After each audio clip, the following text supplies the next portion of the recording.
Brother Jackson with bad dreams. Mwami Jackson alina ebirooto ebibi. Lady Rita is also touched. Kyala Rita naye akwatibwako. She has a problem of spiritual men and spiritual women at the same time. Alimu emizimu gy'abasajja gyegatta naye n'emizimu gy'abakyala gyegatta naye mu kaseera ke kamu. With a spirit of lust and fornication for 6 months. Alina omuzimu gw'okwaka n'obwenzi okumala emyezi 6.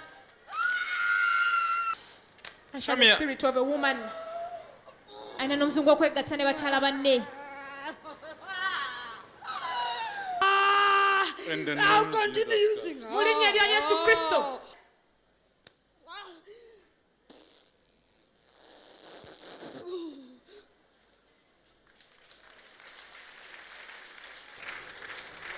Where's Mariam? Mariam ali ludda wa? Man of God, Mariam is in Munyonyo. Ali Munyonyo. What is your business with her? Oyina business ki gy'okola ne Mariam? I used to work with her, and man of God, she used to admire me. Nakolanga naye era yanneegombanga. She used to use ladies, Yegattanga ne sleep with bakyala women, banne. and one day she took me to the bathroom to use me. Era olumu yantwala mu kinaabiro ne yegatta nange. You were not a bad girl Kubanga tewali muwala mubi until when you met this woman. okutuuka lwe wasisinkana omukazi ono. My name is Aomarita. Kitwawo Marita. What man of God said is true. Sajja Jackson abeegedde bituufu. I met that girl who went for some promotion. She was called Mariam. Nasinkana omukyala oyo Mariam ku promotion emu. She began admiring me, telling me I'm beautiful. N'atandika okunneegomba n'okunneeganyiza nga ngamba nti ndi mulungi nnyo. The next thing she did was to take me to her bathroom and began to romance me. Ekyaddirira yantwala mu kinaabiro n'atandika okunkwatakwata okwegatta nange ng'omukyala. Ever since that day, Okuva olwo sometimes now when I sleep with a fellow girl, I get feelings. And sometimes I dream now naked women. Ever since that time, Okuva mu kiseera ekyo you started picking girls naawe n'otandika okulonda abawala ng'obeegomba and say you want to sleep with them. era ng'ogamba oyagala kwebaka nabo. Man of God, what you said is true. Just even a week back, a neighbor of mine came. She came in my room that she wants to sleep with me, but I could not sleep at night. I don't know where the feelings came from. musajja Katonda kyayogedde kituufu ne wiiki ewedde neiba wange yajja mu nnyumba yange ng'ayagala kwegatta nange mukyala ku mukyala. A woman. Omukazi. Yes, man of God. Ye musajja Katonda. Where's Rona? Rona ali ludda wa? Man of God, I asked you to enlighten me. The Western girl. Omuwala Westerner girl. omuwesitaana. She looks slender Mutonotono and alabikanga a little mutonotono. bit dark. Muddugaalirivu. Eyali asibye akaviiri wano The nga one- asibyeko nankana eya yellow The one who had made a puff and had ataddeko tied tie a eya yellow yellow. band.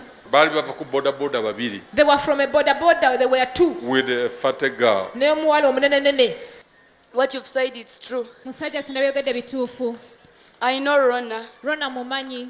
She was my friend and we were living in the same house. Yali mukwano gwange twabeeranga mu nnyumba y'emu. We used to club together in the same places. Era twagendanga wamu mu bbaala ezimu oba mu disiki ezimu. She was tiny Yali mutonotono and a little bit slender and tall. nga muwanvuyirivu.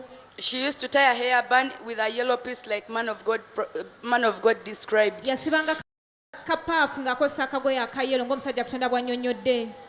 She used to move out with various men, Yagendanga n'abasajja ab'enjawulo. and I too used to do that. Era nange kennyini nagendanga n'abasajja ab'enjawulo.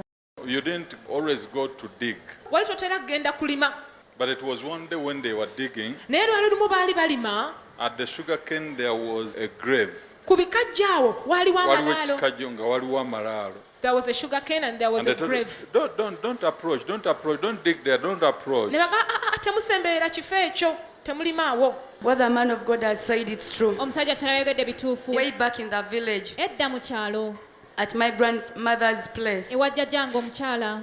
I don't like digging, Saagala nnyo kulima. but they took us to the garden to dig. Naye batutwala mu nnimiro tulime.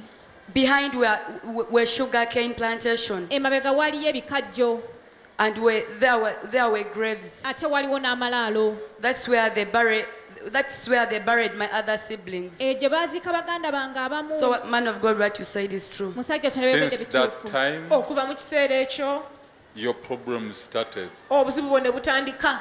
Man of God, what you said is true. You Musajja- started with the stomach problem. watandika n'obuzibu mu lubuto. Man of God, what you've said is true. musajja katonda byogedde bituufu. I used to have terrible stomach pain. olubuto lwannumanga nnyo nnyo ate nga lunnuma bubi. Over since I stepped there after the digging. okuviira ddala lwe nalinnya eri mu nnimiro okulima If the wali stomach amaalo. starts, I have to sun dry olubuto lwe lunnuma nina okugenda mu musana or I get bedridden in the oba hospital. banteeka ku kitanda mu ddwaliro. So even your school issue, n'ensonga ze ez'essomero all of a sudden, we did not note. amangu ago nga tebakutegeeza nakutegeeza ne Terminated. babisazaamu. Man of God, what you've said is true. musajja katonda byogedde bituufu. I didn't go much with education. saasoma nnyo. Out of the kids who were being paid by my stepdad, mu baana taata nga omutobe yasasuliranga he okusoma stopped paying for my school fees. Oh. All of a yalekerawo sudden. kunsasulira All of a amangu ddala sudden, kyabaawo We did not mbagirawo note. nga tasoose Exactly. Man of God, nakutegeeza. what you're saying is true. musajja katonda kyogedde You kituufu. would have been a banker. gwe yandibadde banka. This is what you desired all the kino time. kye wayaayaaniranga obudde Even bwonna today. n'olwaleero You say, I wish I were a banker. ogamba kale singa nakola mu banka nasoma ebya banka. Man of God, what you've said is true. musajja katonda byogedde bituufu. I've always loved to go to school bulijjo njagala nnyo and I've okusoma always loved to be a banker era njagala nnyo okubeera because I've banka. always admired them. Now Kubanga get ndeegomba. saved. kati lokoka God is going to give you money katonda agenda kukuwa ssente after 2 trips in Denmark and Sweden. oluvannyuma lw'okufuna eŋŋendo 2 mu denmark ne sweden. God will Man of God, what make you've a- said is true. musajja katonda byogedde bituufu. I've always been wanting to go abroad, mbadde njagala nnyo okugenda ebweru but I've been in a state of confusion, naye mbadde mu kutabulwatabulwa. asking God over where will I go, Nambuuza over which Katonda oba ngende country. mu ggwanga ki.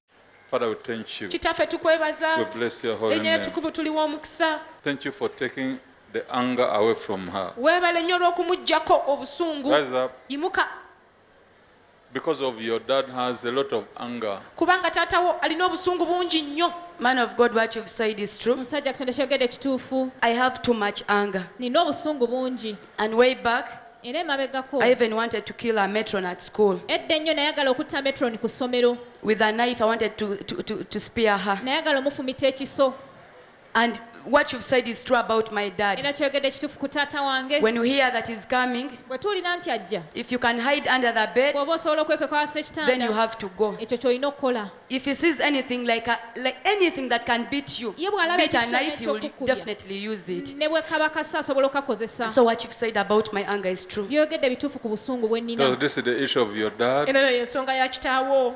He's a killer. musi. Man of God, what you've said is true. musajja katonda byogedde bituufu. Because just recently, kubanga juzi they picked up a fight with his fellow brother. yalwana ne muganda we He carried a panga. n'akwata ejjambiya. The brother dug a grave. muganda we n'asima entaana.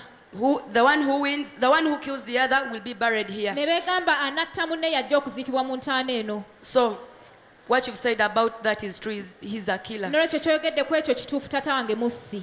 What are you hiding there? ki kyokwekaawo. This is my daughter. I wanted to pray along with her. kino kifaananyi kya muwala wange mbadde njagala onsabire wamu naye. Don't worry, I prayed for her. That is Sister Rita. She's holding a photograph of her daughter. mukyala lwe kyakutte ekifaananyi kya muwala we. Of the father you curse. taata w'omwana gwe wakolimira. Man of God, what you've said, it's true. musajja katonda byogedde bituufu. We used to live together twabeeranga naye with the dad of this girl. ne taata w'omwana ono. But every time he could come back without food, naye bwe yaddanga eka nga talina mmere without money, oba nga talina ssente I used to get angry and curse him nanyiiganga nnyo nga and mukolimira always abused him. era nga muvuma. And we ended up separating. I walked twamaliriza out of the twawukanye relationship. nava mu maka. Don't do this to the white man kino tokikola omuzungu because I have prayed for you. kubanga nkusabidde. Right now you are going to get the white man. kaakano ogenda kufuna omwami omuzungu.